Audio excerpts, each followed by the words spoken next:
හරි ළමයි පළවෙනි MCQ තමයි හරිත ලවයේ ප්‍රධාන කෘත්‍ය මොකක්ද කියන එක. ඉස්සෙල්ලම බලන්න ඕනේ හරිත ලවය කියන්නේ මොකක්ද කියලා.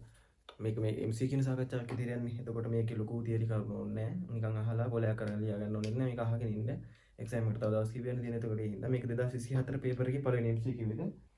හරිත ලවය කියන්නේ මොකක්ද? හරිත ලවයේ ප්‍රධාන කෘත්‍ය කියන්නේ මොකක්ද කියලා අහන්නේ.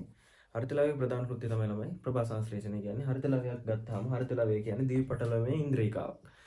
තමයි සිලබස් එකේ තියෙනවා දීපටලමේ ඉන්ද්‍රිකා තුනක්. එකක් තමයි මයිටොකොන්ඩ්‍රියා, මේක අනිත් එක හරිත ලවය, අනිත් එක තමයි න්‍යෂ්ටිය. මේ තුන තමයි තියෙන දීපටලමේ ඉන්ද්‍රිකා. ඒ ලෙවල් ළමයෙක් විදියට දැනගෙන ඉන්න ඕනේ ඉන්ද්‍රිකා තුන තමයි ඔය. දීපටලමේ ඉන්ද්‍රිකා තුන තමයි ඔය ටික.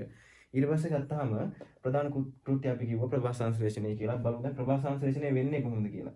ප්‍රභා සංශ්ලේෂණය වෙන්නේ ළමයි මෙන්න මේ දීපටලමේ ඉන්ද්‍රිකාව කියන්නේ හරිත ලවය තුල තියෙනවා තෛලකොයිඩ් කියලා මෙන්න මේ වගේ පොඩි ගැජට් එකක්. මෙන්න මේ වගේ මේ view එකක්. ඒ view එකේ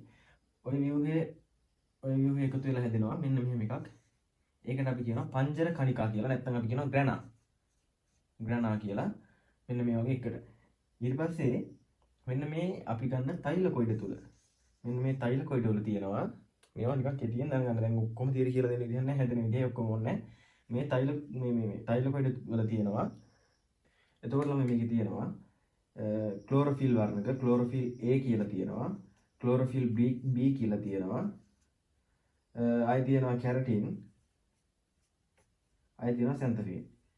ඔන්න ඔය ටික තමයි තියෙන්නේ. මෙන්න මේ ක්ලෝරොෆිල් A මූලික කරගෙන තමයි ප්‍රභා සංශ්ලේෂණ ක්‍රියාවලිය සිද්ධ වෙන්නේ. ප්‍රභා සංශ්ලේෂණ සම්බන්ධව ඔය ටික දැනගෙන හිටියම ඇති. හරිත ලවය තුල දැන් තියෙනවා මෙයාගාව තියෙනවා හරිත ලවය තුල චක්‍රීය DNA අණුව. චක්‍රීය DNA අණුවක් තියෙනවා. රයිබෝසෝම 70S ප්‍රමාණයක් තියෙනවා. රයිබෝසෝම තියෙන 70S ප්‍රමාණයක්. තව මෙයාගාව තියෙනවා මොනවද? ප්‍රභා සංශ්ලේෂණ වර්ණක තියෙනවා හරිත ලවය තුල. අපි දැන් කතා කරපු වර්ණක ටික. ඊට පස්සේ තියෙන්නේ මෙයාගාව ජලය. මෙයා දිවි අවතල ව්‍යුහයක්. මෙන්න හරියට නිකන් මේ වගේ. මෙන්න මේ වගේ කොටසක්. මෙයාගේ ප්‍රමාණය ගත්තොත් මයික්‍රෝමීටර් 2ත් 4ත් අතර ප්‍රමාණයක තමයි මෙයා ඉදිරියේ. ඔන්න ඔය ටික තමයි එයා ගැන දැනගෙන ඉන්න ඕනේ ටික. ශාක පත්‍රයක් අපි සාමාන්‍ය ශාක පත්‍රයක් ගත්තොත්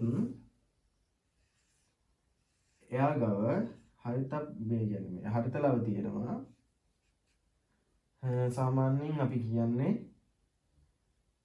15ත් 50ත් අතර ප්‍රමාණයක් තියෙනවා කියලා. ওই ටික දැනගත්තාම ඇති ප්‍රභා ලවය සම්බන්ධව.